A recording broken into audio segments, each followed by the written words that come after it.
September 1, 2009. ఆ రాత్రి గడవకపోతుంది. తెల్లారి సూర్యుడు ఉదయించకుండా ఉంటే మా నిండు సూర్యుడికి గ్రహణం పట్టేది కాదు. నిర్దయుడైన దేవుడు మా దేవుడిని మా నుంచి దూరం చేసేవాడు కాదు.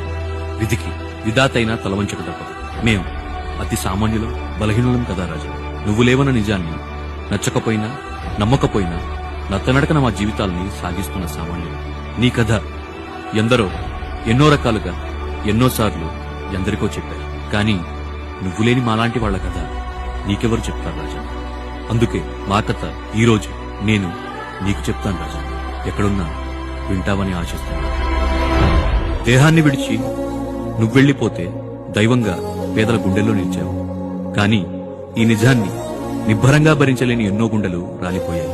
నీ చిరునవ్వు తెరపైన కనిపిస్తే చాలు కడవల కన్నీరు ధారలా కారింది. రాష్ట్రం నాయకుడు లేడని, నీ బిడ్డలకి నువ్వెప్పటికీ తిరిగి రావని, ఒక్కసారి ఎదురైతే మళ్లీ నిన్ను చూడాలని, నీతో మాట్లాడాలని చిన్న వయసులో ఇంతటి కుటుంబాన్ని తనకిచ్చి తనని పెద్దని చేసి ఏం జరుగుతుందో అర్థం కాని ప్రళయంలో ఇరుక్కున్న నీ బిడ్డ నిబ్బరంతో నిలబడి నిండు మనస్సుతో చిన్న చిన్న హృదయాలకు ఓర్పుగా ఓదార్పు ఇస్తుంటే పదవి కోసం సంతకాలు సేకరించాడు అందరూ అన్నారు.